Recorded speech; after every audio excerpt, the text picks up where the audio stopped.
ഇമാം ബുഖാരി റഹ്മത്തുള്ളാഹി അലൈഹി അദ്ദേഹത്തിന്റെ സ്വഹീഹിൽ ഇബ്നു അബ്ബാസ് റളിയല്ലാഹു അൻഹുവിൽ നിന്ന് ഉദ്ധരിക്കുന്നു, നബി സല്ലല്ലാഹു അലൈഹി വസല്ലം പറയുന്നത്, നിഅമതാനി മഗ്ബൂനുൻ ഫീഹിമാ കസീറുൻ മിനൻ നാസ്. അധികം ആളുകളും രണ്ട് അനുഗ്രഹങ്ങളെക്കുറിച്ച് അവർ വഞ്ചിതരാണ്. അതിലൊന്ന് അസ്സിഹത്തു, ആരോഗ്യമാണ്. മറ്റൊന്ന് വൽ ഫറാഗ്, ഒഴിവ് സമയമാണ്. ഒഴിവ് സമയം എന്നുള്ളത് ആളുകൾ ഈ റീൽസുകൾ കാണാൻ വേണ്ടിയാണ് ഉപയോഗപ്പെടുത്തുന്നത്. ദിക്റുകൾ ചൊല്ലുന്നില്ല, ഒരു നല്ല ദർസ് മതപ്രഭാഷണം കേൾക്കുന്നില്ല, കുടുംബത്തെ സന്ദർശിക്കുന്നില്ല, കുടുംബത്തെ വിളിക്കുന്നില്ല, ഖുർആൻ കേൾക്കുന്നില്ല, ഖുർആൻ പഠിക്കുന്നില്ല, ഹദീസ് പഠിക്കുന്നില്ല, മറ്റു ആരോഗ്യമുണ്ടാക്കുന്ന നല്ല നല്ല എക്സസൈസുകൾ ചെയ്യുന്നില്ല, ഉപകാരപ്രദമായ കാര്യങ്ങൾക്കൊന്നും ഉപയോഗപ്പെടുത്തുന്നില്ല. മറിച്ച് ഒരു ഒഴിവ് കിട്ടിയാൽ അപ്പോൾ ആളുകൾ ചിന്തിക്കുന്നത് റീൽസ് കണ്ട് നമുക്ക് സമയം കളയാം.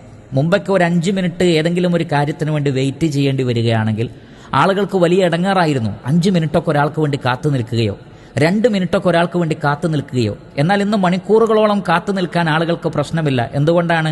ഈ റീൽസ് കണ്ട് സമയം കളയാലോ. അവരാ സന്തോഷിക്കുകയാണ് ചെയ്യുന്നത്, ആഹ്ലാദിക്കുകയാണ് ചെയ്യുന്നത്. ഇത് വളരെ വലിയൊരു ഫിത്നയാണ്.